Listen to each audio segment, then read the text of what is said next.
Hi, Karen Curry Parker here with your weekly Human Design Evolution Report. I am coming to you live from my office for the first time all summer till I head to Houston next week to help my daughter move into her first apartment in Austin, Texas, where she goes to college.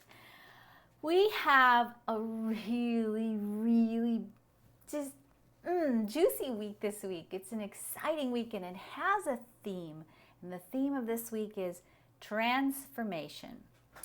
We are deeply trained to use our minds to create. We think that we're supposed to figure things out, think our way through things, be reasonable, and use our reasoning capacities to find the answers to the challenges that we face or the answers to how we can do our lives differently or better. The thing that we don't talk a lot about or that we don't understand until you understand human design is that the purpose of the mind is not to find answers but to question. And that when we stay in a state of imagination and questioning and wonder, when we play with our minds in the realm of possibility and we take potential answers and explore them from different angles and enjoy the juiciness of thinking about what if or what's possible, then we're using our mind for its true creative capacity. This week we have the gate 4 transiting in the sun. The 4 is sometimes called in human design the gate of the answer. So it's very easy to think this week, I've got the answers. I've got the answers. But the thing is, anything that shows up in the mind, and the gate 4 is up at the top of the Ajna center, it's part of the energy of the mind. Anytime we have anything happening up in the mind, it's really not about having the answers. The answers don't come from the mind.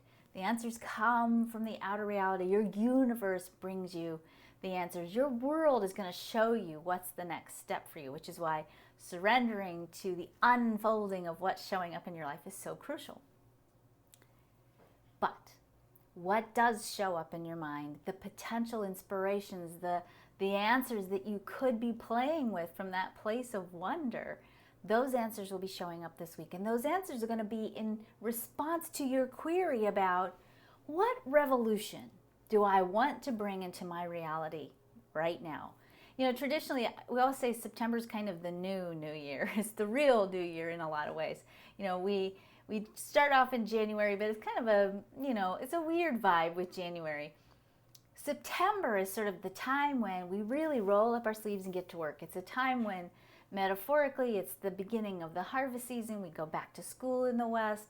I know that in certain places in the world, some of these cycles may be flip-flopped, but certainly it's a cycle where we have the potential for new beginnings. And, we're more than halfway through the calendar year. We're really asking ourselves, what do I need to do to get those goals that I set in January done?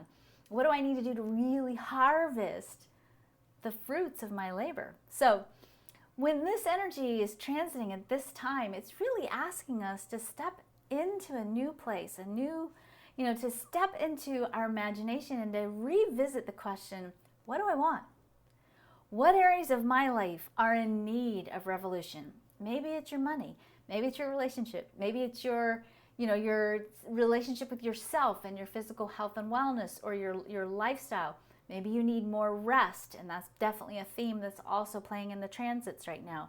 Maybe you need to take better care of your spiritual life, your emotional life. Maybe your life is calling you out to push into a place where you step more fully into your power and you really stop limiting your perception of what you think is possible for yourself. Maybe it's time for you to get unreasonable with your reality and let the possibilities of the unfolding of something bigger than you can imagine with your mind to show up in the world. This week, we have the power to dream. We have the power to dream our way into, with wonder and curiosity and great open-mindedness, into a place where we receive the answers to help us start revolutions in our lives. So really a beautiful week for you to haul out your journal or whatever you use to really catalog your life. Even if you don't do it formally like that in a more ritualistic, setting, go find someplace quiet to sit down. Go sit by a creek and watch the water flow, or go to wherever you find inner quiet and a place where you can engage with your own sense of possibility. Give yourself permission to daydream and to think about What might be something you'd really love to see manifest in your world? Note of caution.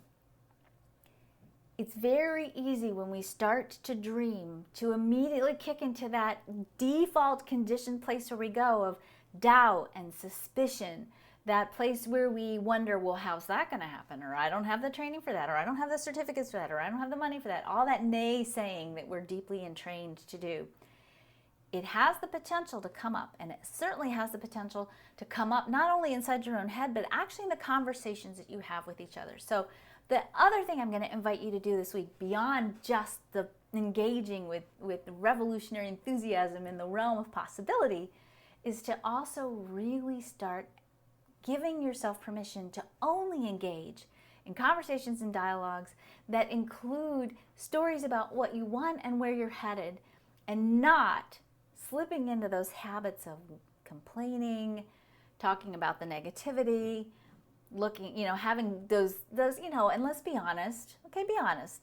Sometimes those juicy kind of universal, it's not gossiping, but kind of those, okay, we call them bitch sessions, okay? Kind of a bitch session with someone. Give yourself a new way of being present in your relationships and your communications with each other.